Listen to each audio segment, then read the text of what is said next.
people's attention and people's outlooks on life are very powerful. As I say, they create changes. And the more minds that bring their attention to something, the more minds that believe in something, the larger the change, the more charged that thing will be. And this is where the concept of egregores comes in. So egregores are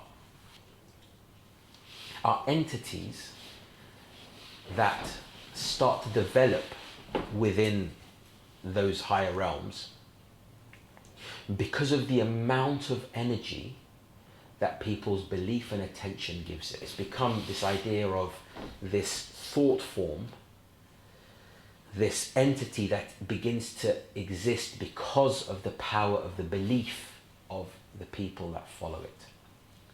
So from there you can see why religions, for example, miracles can occur, this can happen, that can happen, because of the mass attention, the mass belief of the population that believe in this thing, right?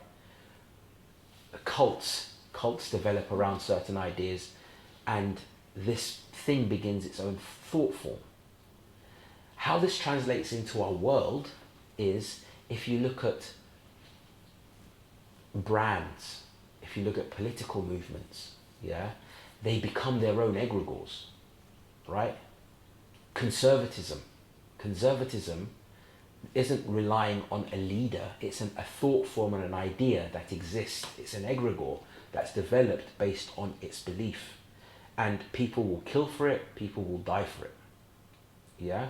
Because it's become its own thing that feeds its followers and is fed by its followers. Communism, same thing. Socialism, all social movements. Brands, Apple, Microsoft, yeah?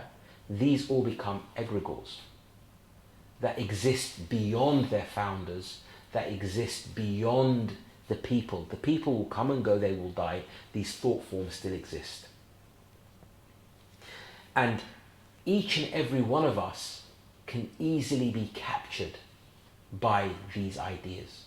If we feed into the communities or the groups that feed this thought form, then we become part of the feeding process, and then we are fed ourselves.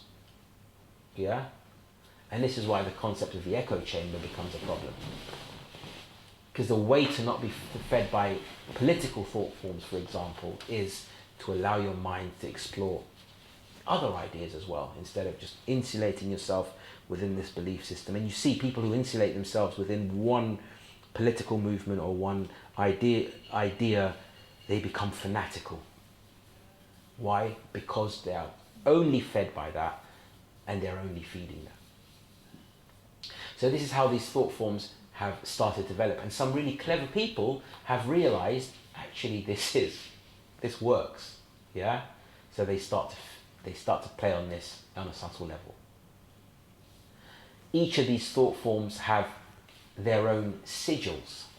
And what are sigils? Sigils are emblems, signs, talismans that represent the power of that thought form. Yeah? So for example, you look at that talisman, I don't know if you can see it because of the board, which is the Apple logo, yeah? On the window, which I can't take off. It's welded there. That becomes a talisman.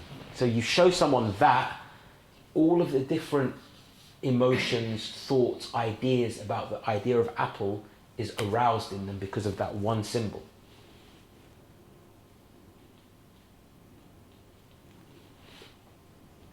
And each country has their own flag. A flag becomes a sigil, an idea of societal thought forms developed around nationalism and patriotism. You show somebody a flag and it invokes all of these emotions, all of these ideas, all of these thoughts.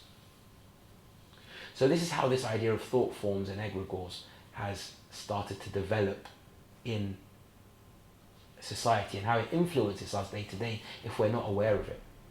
But when you become aware of it, bringing attention to anything starts to allow that thing to lose its power over you.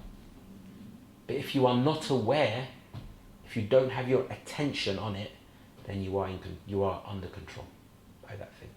You are guided by it on such subtle mental and energetic levels.